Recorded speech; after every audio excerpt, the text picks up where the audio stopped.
La voz de los protagonistas. Contacto telefónico.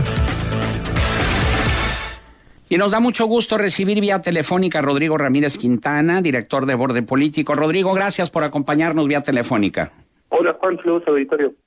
Y bueno, pues para conocer tu análisis sobre los pros y contras de la ley de disciplina financiera de las entidades federativas de los municipios. Hay quienes lanzan las campanas a vuelo y dicen que pues ya con esto no habrá más moreirazos, no habrá más megadeudas en los estados, pero también hay quienes mantienen su reserva al respecto.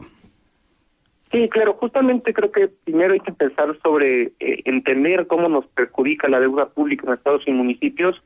y es que son recursos que las próximas generaciones de ciudadanos en los estados y municipios no van a tener disponibilidad para gastarlos, ¿no? Entonces, esta reforma era urgente, era necesaria, y como bien dices, hay pros y contras que creo que debemos de asumir con toda claridad para que después no nos vengan a decir las mismas autoridades que ya no va a haber moreirazos o que la transparencia ya está en el último punto del escalafón, porque creo que sigue habiendo ciertas dinámicas que pueden ser perniciosas por la discrecionalidad que se presentan. Primero que nada, creo que pues es fundamental hablar de los pros. Se va a crear un registro público donde se actualizará diariamente la situación de la deuda que quieran estados y municipios, un sistema de alertas que pues no teníamos y que ahora es fundamental para que justamente las autoridades no vengan a decir, no, pues yo no sabía sobre la calidad y la cantidad de la deuda que están adquiriendo los estados y municipios.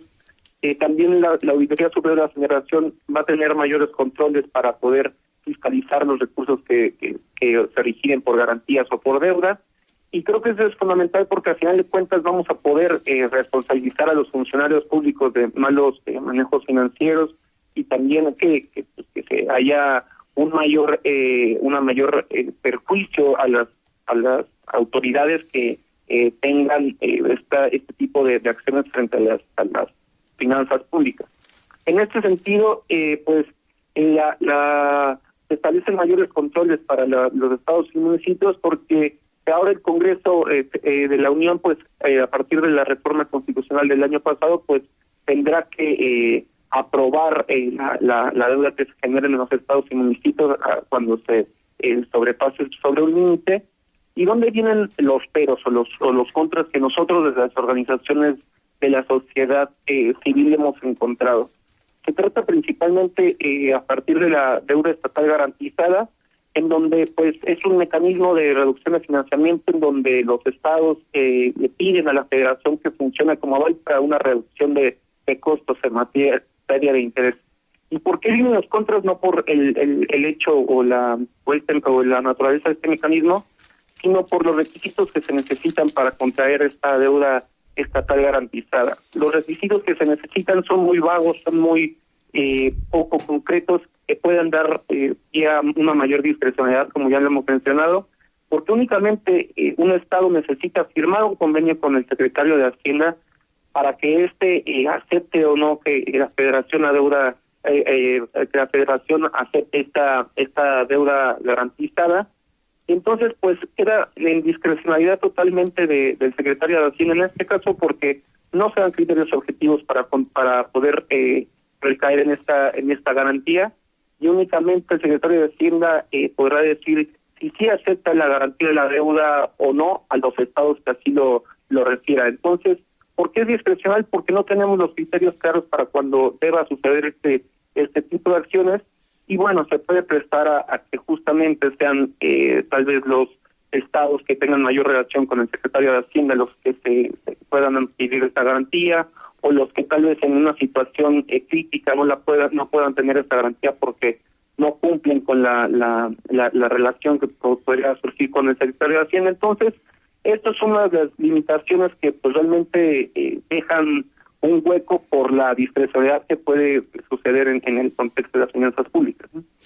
Ahora, Rodrigo, en este sentido, bueno, lo que dijo el director ejecutivo del Centro de Estudios Espinosa Iglesias, Enrique Cárdenas Sánchez, de que la ley de disciplina financiera comprometería los recursos públicos para el pago de deudas públicas y contratos discrecionales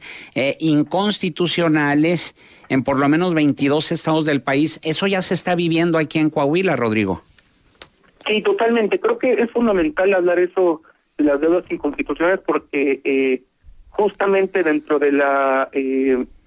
proyecto tampoco se atiende ese tema, es decir, tal vez, por ejemplo, fideicomisos que no se adquieren como deuda como tal y que finalmente se están comprometiendo los recursos públicos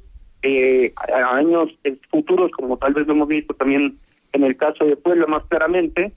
pues difícilmente o no se tienen las medidas precautorias para que esta, a final de cuentas, se tome en cuenta como una deuda, ¿no? Entonces, ya justamente la Suprema Corte lo dijo, es decir, si se comprometen recursos futuros es deuda y punto, ¿no? Y al final de cuentas, pues creo que en esto también falló el dictamen del Senado de la República porque no encontramos nuevas formas para que la deuda, que es deuda, pues tenga mayores posibilidades de posicionarse y de que se asuma con total transparencia. Ahora, bueno, ya finalmente el Senado la aprobó, el balón está ahorita en el campo de la Cámara de Diputados. ¿Cuál sería la propuesta por parte de todos estos organismos, entre los que está Borde Político, así como fundar el centro de análisis e investigación, como el Instituto Mexicano para la Competitividad y como México Evalúa, entre otros? ¿Cuál sería la propuesta concreta que ustedes tendrían para que los diputados la tomaran en consideración antes de darle ya la aprobación final a esta ley? Pues mira, desgraciadamente ayer nos informamos que el día de hoy la Cámara de Diputados va a dispensar los trámites en el Congreso, entonces seguramente hoy mismo se va a votar, no creo que vayan a pasar a comisiones nuevamente, entonces pues los tiempos que tenemos son muy cortos para tratar de poder proponer alguna modificación, pero bueno, las propuestas que desde la sociedad civil se han hecho, pues es primero mayor transparencia en el proceso, es decir, si vamos a rescatar algún estado que tenga una situación crítica, pues que se viva con todas sus letras, ¿no? Y tal vez vaya a suceder por la calidad de deuda que tienen algunos estados y municipios,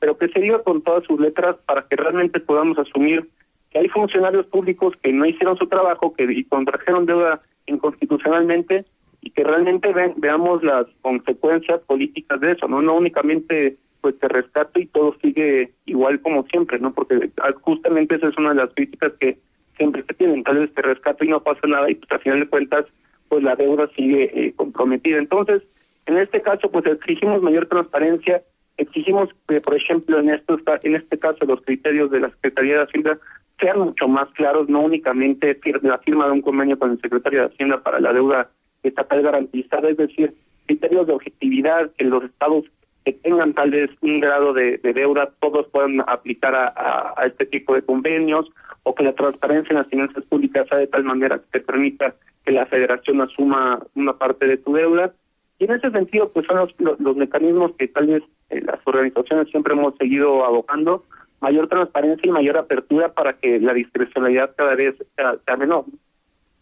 Ahora, también llama la atención este otro punto que abordó el director ejecutivo del Centro de Estudios Espinosa Iglesias, quien convocará a más de 2,000 empresarios afiliados a la organización a que interpongan amparos para evitar que los recursos del impuesto sobre nóminas que tributan al gobierno estatal sean administrados a discrecionalidad e incluso utilizados como garantía para el pago de deuda. Bueno, pues esto también ya se hizo en el estado de Coahuila, independientemente de que estuviera o no legislado. ¿Qué le podríamos llamar a eso, Rodrigo? ¿Una simulación o cómo lo interpretas tú? Pues no sé si llamarlo simulación sería la palabra adecuada, sino que tal vez estamos viendo que la situación es compleja y es crítica en todos los estados de la República, y creo que están sacando mayor provecho de estas vaguedades o